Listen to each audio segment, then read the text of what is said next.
বেলুড় মঠ। বেলুড় মঠ হল শ্রী রামকৃষ্ণ পরমহংসদেবের প্রধান শিষ্য স্বামী বিবেকানন্দের কর্তৃক প্রতিষ্ঠিত রামকৃষ্ণ মঠ ও মিশনের প্রধান কার্যালয়।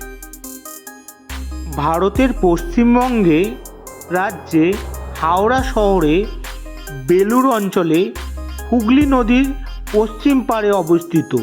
এই মন্দিরটি হিন্দু, মুসলিম, বৌদ্ধ, খ্রিস্টান স্থাপত্যের মিশনের নির্মিত একটি গুরুত্বপূর্ণ স্থাপত্য নিদর্শন। হ্যালো বন্ধুরা, কেমন আছো? আশা করি তোমরা ভালো আছো এবং সুস্থ আছো। ড্রিম মাই ট্রাভেল চ্যানেলের পক্ষ থেকে তোমাদের স্বাগত। আজ আমি ঘুরতে যাচ্ছি বেলুড় মঠ। তাই এই বেলুড় মঠে কীভাবে যাব, মন্দির খোলার সময় কিভাবে ভোগ প্রসাদ সংগ্রহ করবেন, কি কি দেখবেন এই মঠে, সমস্ত কিছু তথ্য তুলে ধরবো আপনাদের কাছে। তাই দেখতে থাকুন ভিডিওটি, স্কিপ না করে।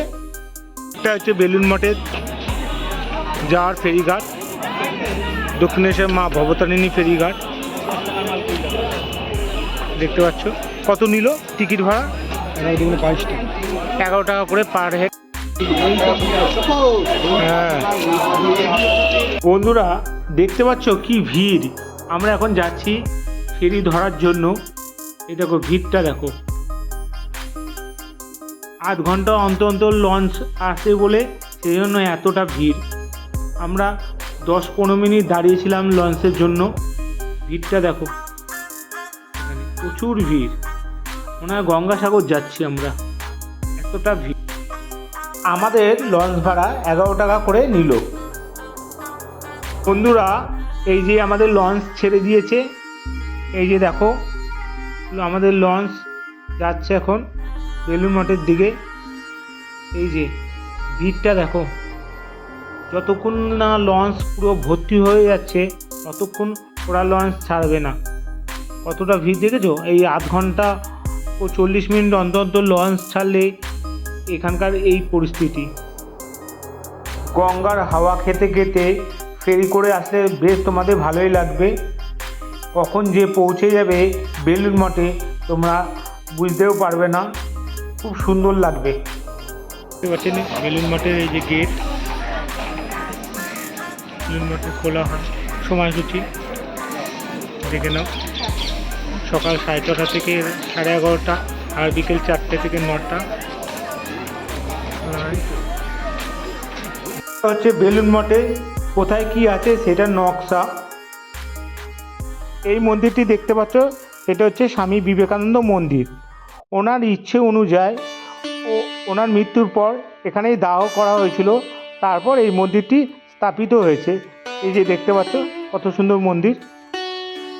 40 একর জমির উপর অবস্থিত মূল মঠ প্রাঙ্গণে রামকৃষ্ণ পরমহংসদেব, সারদা দেবী, স্বামী বিবেকানন্দ দেহাবশের উপর অবস্থিত এই মন্দিরটি।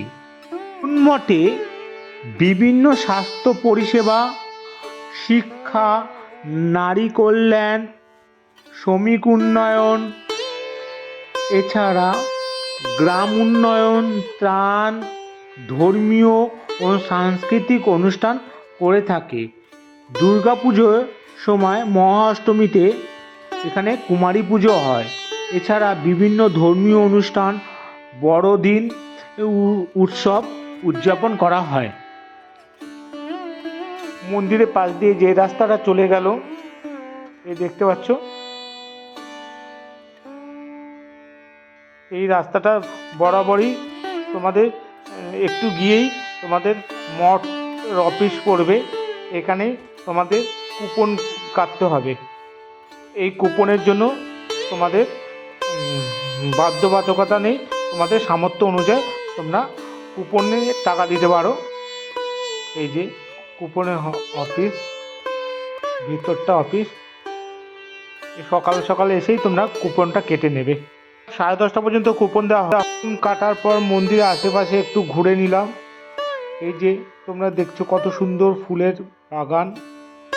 এই যে কত সুন্দর ডালিয়া, এই যে দেখো কত ফুলের বাগান। এই ফুলের জন্য আরও বেশি ভালো লাগে এই জায়গাটা। তোমরা এসে ঘুরে যেও। এই বড় বিল্ডিংটা দেখতে পাচ্ছ, এটা হচ্ছে প্রসাদ হল। চলো ভিতরটা যাওয়া যাক। এই যে এখনো বিল্ডিংয়ের আন্ডার কনস্ট্রাকশনে কাজ চলছে। এই যে রড লাগানো, এখনো ভিতরটা কাজ চলছে। একসাথে বহু মানুষ এখানে প্রসাদ গ্রহণ করতে পারবে। এই যে দেখো কত উঁচু, লোহার সব ব্যারিকেড করা, দেখতে পাচ্ছ? বিশাল হলঘর, বহু মানুষ একসাথে বসে প্রসাদ গ্রহণ করতে পারবে। এই যে দেখতে পাচ্ছ সব একসাথে, বহু মানুষ একসাথে বসে প্রসাদ গ্রহণ করতে পারবে। স্টিলের থালা, স্টিলের গ্লাস দিয়েছে, গ্লাসে আবার জল আছে। এই যে তোমরা দেখতে পাচ্ছ, এই যে খিচুড়ি ভোগ দিচ্ছে একসাথে লাইন দিয়ে খিচুড়ি। এই যে তার সাথে পাঁচমিশালি তরকারি, এই যে পাঁচমিশালি তরকারি, কি সুন্দর সিস্টেম এদের দেওয়ার পরিবেশনটা দেখেছো? একসাথে লাইন দিয়ে সব রেলগাড়ির মতন।